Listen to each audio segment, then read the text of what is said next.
북한이 군용기 위협 비행과 탄도미사일 발사에 이어서 이번엔 9.19 군사합의 위반이 명백한 포병 사격까지 감행했습니다.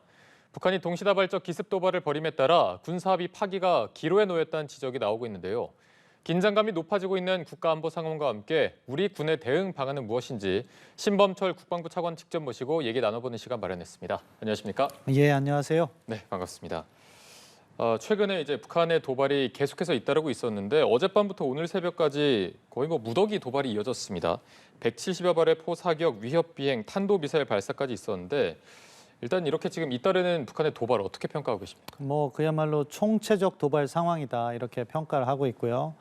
북한은 최근에 북한에게 어떻게 보면 유리한 정세가 도래하고 있다. 그것은 미중 전략 경쟁으로 인해서 북한이 도발을 하더라도 중국이 유엔 안보리 제재에서 거부권을 행사하거나 침묵을 지킴으로 해서 자신들에게 피해가 돌아오지 않는다. 이럴 때 핵능력을 강화하자.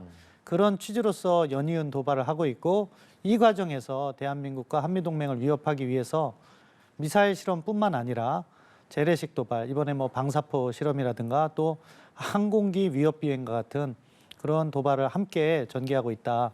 이렇게 평가하고 있습니다. 네, 지금 총체적 도발 상황이다 이렇게 평가를 해주셨습니다.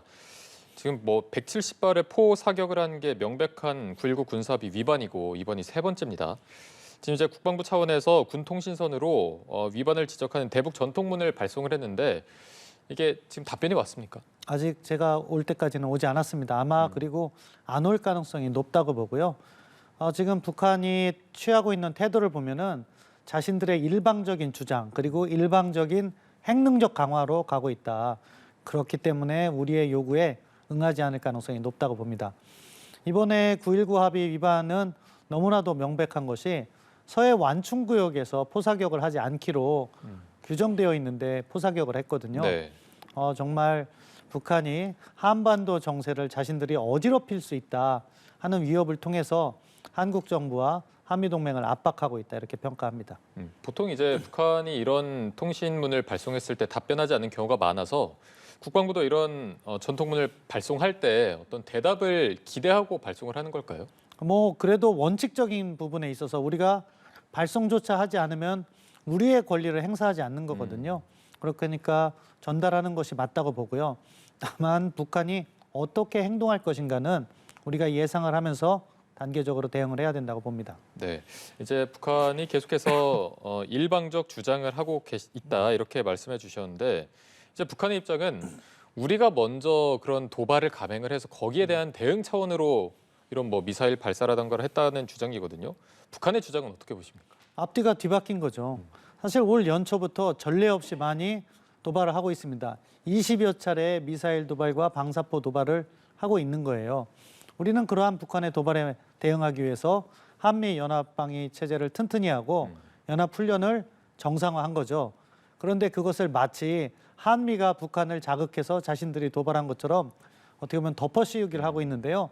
그런 논리에 절대로 끌려가서는 안 된다고 보고 이 한반도 문제의 본질은 북한의 핵 개발이고 북한의 핵 개발로 인해서 북한의 미사일 실험은 국제법상 금지되었다. 왜? 유엔 안전보장이사의 결의에서 북한은 탄도미사일 기술을 활용한 어떠한 발사도 금지되게 돼 있거든요. 그렇기 때문에 자신들이 불법적인 도발을 하는 것이고 우리는 거기에 대해서 방어하기 위한 훈련을 하는 것인데 북한은 그 구도를 깨고 싶은 거예요. 그러니까 자꾸 책임이 마치 한국에 있는 양 이렇게 호도하고 있는 거죠. 그런 식으로 앞뒤를 뒤바꾼 주장을 일방적으로 현재 주장하고 있는 상황이고 우리 군의 대북 전통문에도 답변하지 않는 상황. 지금 상황에서 지금 군사합의를 파기해야 되는 거 아니냐라는 주장에 조금 힘이 실리는 상황인 것 같습니다. 우리 정부가 이 합의를 파기할 가능성도 있다고 보십니까? 정치권에서 나오는 이야기는 정치권이라는 것은 지지층의 목소리를 대변하는 그런 부분이 있는 것이고요. 정부는 또 한반도 정세를 함께 안정적으로 관리해 나가면서 북한 비핵화를 이끌어 나가야 되는 고민을 함께 하고 있습니다. 아직까지는 우리가 북한이 도발한다 하더라도 그런 도발이 9.19 군사합의 위반이라면 9.19 군사합의가 제대로 실효성 있게 작동할 수 있도록 북한이 그것을 준수하게 만드는데 일차적인 목적이 있다. 그리고 그런 부분에 있어서 노력을 강화하고 있습니다. 다만 이러한 기준이 언제까지 적용될 것이냐. 북한이 계속해서 반복적으로 9.19 군사합의를 무력화시키고 위반한다면 언젠가는 우리도 그러한 부분에 고민을 해야 되고 검토를 해야 될 거지만 아직은 9.19 군사합의의 실효성을 높이기 위한 노력을 하고 있다. 북한이 9.19 합의를 준수하도록 만드는데 일차적인 목표가 있다. 그렇게 말씀드릴 수 있겠습니다. 네, 알겠습니다. 사실 올해 한 5월부터 북한의 7차 핵실험 위협에 대한 목소리는 계속해서 나왔습니다. 곧 할 것이다, 곧 할 것이다 얘기가 나오다가 지금 벌써 10월 중순이 됐는데 이제는 정말 7차 핵실험이 코앞에 다가왔다라는 분석이 많이 나오고 있습니다. 언제쯤 좀 할 거라고 보십니까? 뭐 시간이 흐르면 흐를수록 북한은 핵실험을 더 잘 준비할 수 있겠죠. 그러니까 더 임박하다, 과거보다. 그런 부분에 있어서는 동의는 합니다. 다만 그 시기는 우리가 예단하기가 어려워요. 늘 말씀드리는 바인데 북한이 과거 6차례의 핵실험처럼 강력한 핵탄두 한 발을 실험한다면 내일이라도 당장 시험할 수 있을 겁니다. 그런데 만약에 북한이 최근 들어 개발하고 있는 다양한 미사일에 탑재하기 위한 전술핵 실험을 하겠다 하면은 그럼 그 기술적인 수준이 준비돼야 되는 거거든요. 그리고 한 차례로 끝나는 것이 아니라 두세 발 연속적으로 시험을 할 수도 있습니다. 네. 그렇다면은 이것은 시간을 언제 할 것이냐를 우리가 중점을 두는 것보다 북한의 핵실험을 어떻게 분석하고 거기에 대한 대응책을 어떻게 가져가느냐가 더 중요하다고 보고 그런 부분에 있어서 시간에 끌려가는 것은 오히려 북한의 전술에 말려가는 것이다. 따라서 그런 부분은 조금 더 초연하게 대응하면서 북한이 핵실험을 했을 때 북한을 보다 압박할 수 있는 다양한 준비와 노력을 현재 해나가고 있다. 이렇게 말씀드리고 싶습니다. 네, 이제 최근에 북한이 뭐 전술핵 운용부대 군사훈련을 했다고 보도하기도 했고 전략핵이라는 말도 나오고 있어서 이 전술핵과 전략핵이 정확히 어떤 차이가 있는 겁니까? 그러니까 쉽게 설명드리면 전략핵은 전쟁 자체를 좌우하고 전술핵은 전장에서 활용된다 이렇게 말씀드릴 수 있는데요. 예를 들어서 도시 하나를 사라지게 할 정도의 폭발력이라면 전략핵이라고 보고 특정 군사 시설을 갖다가 완전히 파괴하겠다면 전술핵이라고 볼 수 있겠습니다. 다만 최근 들어서는 핵무기 자체가 사용하기가 어렵기 때문에 네. 모든 핵무기는 전략적이다 이런 평가가 나오고 그렇기 때문에 미국에서는요. 전략핵 전술핵을 이제는 구분하지 않아요. 고폭발력, 로우 일드냐 아니면 하이 일드냐 저폭발력, 로우 일드냐 이거로 구분을 하는데 말씀드린 것처럼 그 폭발 규모가 작아서 전장에서 특정 시설을 목표로 해서 활용할 수 있는 것을 전술핵이다. 우리가 일반적으로 부를 수 있을 것 같습니다. 네, 이제 전술핵은 쉽게 말하면 저위력의 무기인 것 같고 전략핵은 과거 2차 세계대전에 히로시마에 떨어졌던 그런 고강도의 고위력의 미사일인 것 같은데 지금 일각에서 대응 방안으로 뭐 전술핵 재배치를 한다거나 미국의 전략자산 뭐 전개를 한다거나 이런 얘기가 나오고 있어서 좀 실현 가능성이 있는 얘기입니까? 뭐 정치권에서 또 특히 국가 안보를 걱정하시는 많은 국민들께서 전술핵을 가져다 놔야지 한반도의 안보가 더 튼튼한 것이 아니냐 그런 걱정들을 많이 하세요. 다만 이제 전술핵 재배치 과정이라든가 또한 전술핵이 재배치됐을 때 북한 비핵화를 추구할 수 있는 부분에 있어서의 우리가 움직일 수 있는 폭이 제한된다는 점이라든가 또한 전술핵을 재배치하는 것 못지않게 미국의 확장 억제가 잘 작동된다면 그것이 더 바람직하다고 해서 지금 우리 정부는 미국의 확장 억제를 강화하는 방향으로 정책을 정리해서 추진하고 있습니다. 그래서 북한이 어떠한 도발을 했을 때 전략 자산을 적시에 조율된 방식으로 전개하는 것을 일차적인 목표로 두고 있고요. 그러한 부분과 관련해서 지난 9월에 개최된 확장 억제 전략 협의체 EDSCG를 통해서 구체적인 논의를 해왔고 앞으로 발전시켜 나가고 있습니다. 미국의 확장 억제 강화 방향으로 추진을 하고 있다라는 게 입장이시고 그렇다면 이런 전술핵 재배치나 관련해서는 미국의 입장은 어떤지도 궁금하거든요. 사실 미국은 항상 비확산을 강조해 왔기 때문에 전술핵 재배치나 이런 부분은 과거부터 반대의 목소리를 내왔습니다.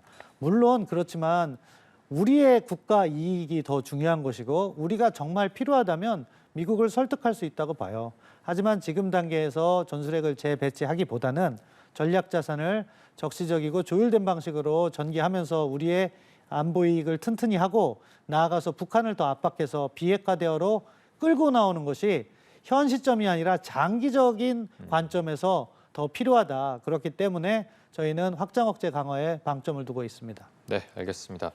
자, 그리고 북한이 지난 10일에 공개한 무기 체계 중에 하나가 SLBM인데 저수지에서 발사한 SLBM입니다. 보통 우리가 잠수함이 좀 깊은 심해에서 발사하는 걸 SLBM으로 알고 있었는데 저수지에서 발사했기 때문에 이거를 국방부 차원에서는 어떻게 평가하고 있는지도 궁금하거든요. 두 가지 측면을 저희가 보고 있습니다. 하나는 북한이 우리의 킬체인을 정말로 의식하고 있다. 그렇기 때문에 지상에서 이동식 발사대, 흔히 텔이라고 하잖아요. 네네. 그것을 넘어서는 새로운 방식을 고민한 것 같아요. 근데 다른 한편으로 군사적인 효용성 측면에서는요. 사실 SLBM은 잠수함에 탑재돼서 우리의 레이더가 지켜보지 않는 우리의 뒤편에서 날아올 때 그걸 막을 수가 없는 거거든요. 그런데 그런 효율적인 무기 체계를 저수지에서 발사했다? 그것은 뭐냐? 첫째, 아직 SLBM이 잠수함에 탑재해서 발사될 정도의 수준으로 북한의 기술력이 갖춰지지 않았다는 측면이 있습니다. 그리고 두 번째는 그런 저수지에서 발사됐을 때 우리의 미사일 방어 시스템, 레이더가 보고 있기 때문에 그 부분에 있어서 큰 걱정은 안 하셔도 될 것 같습니다. 네. 그런데 이제 지난번 북한의 도발이 있고 나서 그에 대한 대응 차원으로 우리 군의 어떤 삼축 체계 중에서 우리 군의 핵심 무기인 현무가 대응 발사를 했는데 좀 사고가 있지 않았습니까? 여기에 대한 우려도 있는 게 사실이거든요. 그 부분은 국방에서 종사하는 사람으로서 국민께 죄송하다는 말씀을 먼저 드리고요. 저희가 어떠한 원인인지는 지금 면밀하게 조사를 하고 있습니다. 국방과학연구소, 방사청, 군에서 전문가들을 파견해서 이것이 2020년경에 이렇게 실전 배치가 될 때 그때 검수 절차를 조금 소홀히 한 것이 있는지 아니면 이번에 작전 운용상의 미비점이 있는지 총괄적으로 점검을 하고 있고요. 그런 것들을 통해서 개선을 하고자 합니다. 군사 훈련에서 실수나 실패는 존재합니다. 그렇다고 해서 그러한 실수나 실패를 두려워서는 안 되고 그것을 딛고 한 단계 더 발전해 나가야 된다고 생각합니다. 저희가 잘못한 것은 국민들께 용서를 구하고 이러한 것을 토대로 해서 더 완벽한 작전이 이루어질 수 있도록 최선의 노력을 다하겠습니다. 네, 개선해 나가고 있다 이렇게 저희가 해석을 하면 될 것 같습니다. 지금 북한이 계속해서 뭐 거의 이틀에 한 번꼴로 도발을 하고 있기 때문에 한미일 연합훈련이 2주 연속 이뤄지고 있습니다. 또 핵항모가 나갔다가 다시 돌아오는 사태도 있었고요. 추가 연합훈련 같은 게 앞으로 더 예정된 게 있을까요? 지금 당장은 추가 연합훈련을 예정하고 있지는 않습니다. 다만 이러한 한미일 연합군사훈련 같은 것은 북한이 자신들이 미사일 발사나 다양한 도발로 해서 한국을 불안하게 만들고 그러한 불안감 조성을 통해서 사실상의 핵보유국지를 확보하려는 대전략 하에서 이루어지는 거거든요. 그러면은 우리는 북한에게 어떠한 메시지를 전달해야 하는가? 거기에선 북한 너희들의 도발은 우리를 위협할 수 없다는 점을 보여줘야 되고 그런 측면에서 한미연합군사훈련이나 한미일연합군사훈련을 같이 하고 있습니다. 한미일 연합군사훈련에 대해서 일각에서는 야 한미동맹으로도 충분한데 뭐 일본까지 껴서 국민 감정도 안 좋은데 한미일 군사훈련을 하냐 이런 질문들을 곧잘 받습니다. 네. 그런데요 한미동맹이 잘 작동하기 위해서 한미일 안보협력이 필요한 거예요. 지금 대한민국에는 주한미군이 28,500명이 주둔하고 있습니다. 그렇지만 유사시가 되면 미국에서 많게는 뭐 수십만의 전시 증원이 있어야 되는데 바로 한국으로 전개되는 것이 아니라 일본에 있는 유엔사 후방기지를 통해서 전개가 돼요. 북한은 그 유엔사 후방기지를 공격하기 위해서 노동미사일을 개발해왔고 다양한 무기체계를 개발해왔어요. 그렇기 때문에 일본 지역에 있는 후방기지가 작동하지 않으면 한미동맹이 작동하지 않는 부분이 있어요. 거기다가 더 나아가서 지금 북한을 들여다보는 감시정찰 자산이 우리도 계속 확충해 나가고 있지만 아직은 부족한 상황입니다. 일본에 유사한 정찰 자산이 있다면 그러한 정보를 우리가 협력을 통해 받는 것이 우리 국가 안보에 유리한 측면이 있고요. 그렇기 때문에 한미일 훈련을 강화하고 있습니다. 물론 대통령님께서도 늘 강조하듯이 올바른 역사 인식에 기반해서 한일 관계 개선과 한미일 안보 협력을 추진해 나간다는 방침에는 변함이 없다. 이 점을 다시 한번 말씀드리고 지금 상황에서는 북한이 도발을 강화하고 있기 때문에 우리도 억제력 강화 차원에서 한미일 훈련을 하고 있다. 이렇게 말씀드리겠습니다. 네, 이제 정리하자면 한미의 어떤 안보 동맹을 위해선 한미일 안보 협력이 필요하다라는 입장이신데 지금 이 한미일 안보 협력 관련해서 이제 과거에 연합훈련을 하면서 일본 자위대가 동해상에 진입한 것을 두고 지금 뭐 정치권까지 정쟁이 옮겨 붙었습니다. 앞서 좀 정치권 논쟁은 선을 긋는 좀 입장을 견지하셨는데 지금 여러 가지 비판이 나오고 있어서 국방부는 어떤 입장인지도 궁금하거든요. 그 위치를 가지고 동해라고 말씀하셨는데 사실 동해 지역은 맞아요.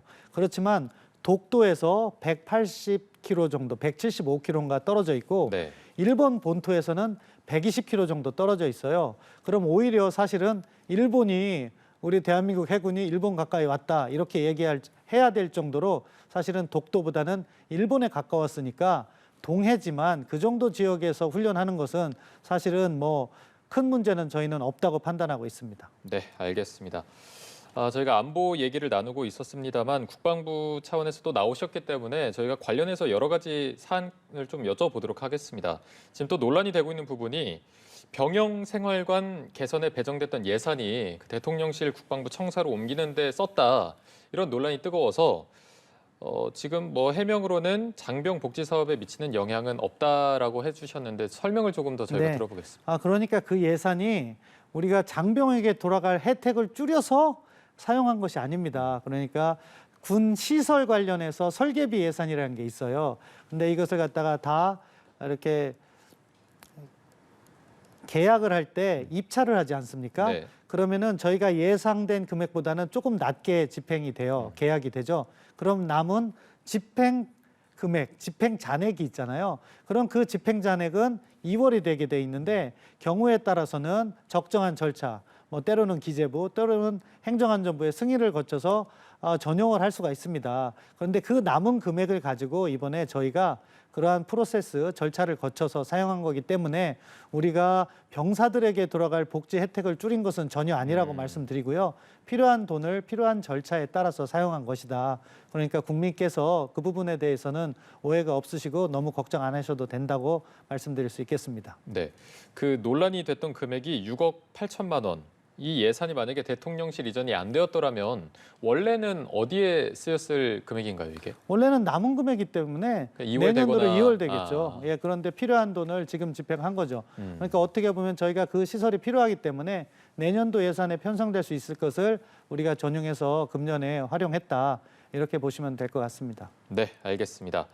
자, 그리고 요새 K방산이라고 해서 국내 방산업체들의 수출이 굉장히 잘 되고 있다 이런 소식이 들리고 있습니다.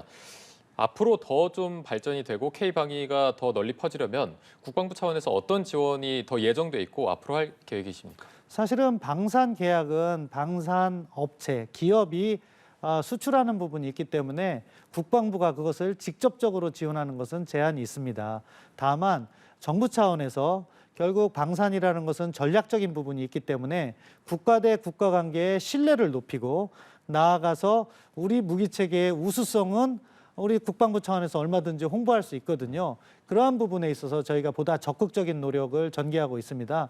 예를 들면 제가 지난 7월에는 영국에 갔습니다. 출장을 가서 영국 차관에게 우리 방산의 우수성을 이렇게 홍보하면서 당신이 와서 직접 우리의 그 무기체계에 탑승하면 당신이 처음 탑승했을 때 바로 명중시킬 수 있다.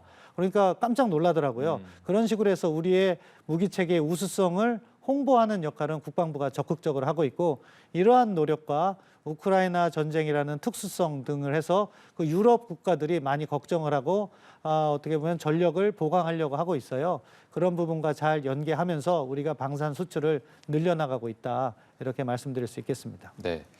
그리고 어떻게 보면 전 세계적인 관심이라고도 할 수 있는 게 BTS 병역 특례 문제가 될 것 같습니다. 지금 국감이 진행 중인데 국정감사에서 장관도 군대 가는 게 바람직하다라는 입장을 밝혀서 이게 어떤 국방부 차원에서 논의된 결정입니까? 네, 국방부는 한 번도 변화된 입장이 없습니다. 공정한 병역 의무 이행이 국방부의 공식 입장입니다. 그렇기 때문에 이러한 질문을 언제 어디서 받게 되더라도 저희는 같은 입장을 반복할 것입니다. 만약에 변화가 필요하다면 그것은 국민적 목소리로 반영이 돼서 국회에서 법률을 통과시켜 주신다면 저희는 그것을 당연히 정부 부처로서 수용을 해야겠죠.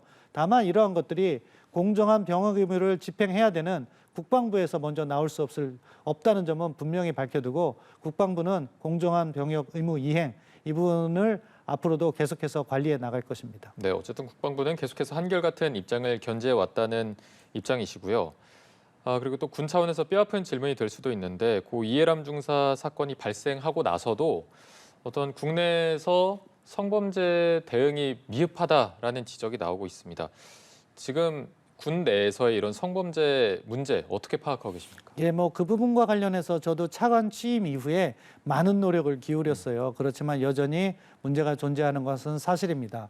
그거는 한 두 가지 측면. 어떻게 보면 군대라는 어떻게 보면은 위계적 그 질서가 존재하고 나아가서 성인지 감수성이라고 하잖아요. 그런 부분이 부족한 것은 사실이었고 이것이 사실은 안타까운 이해람 중사 사건 이후에 많은 노력을 해왔음에도 아직 완전히 개선된 것은 아니라고 말씀드릴 수밖에 없습니다.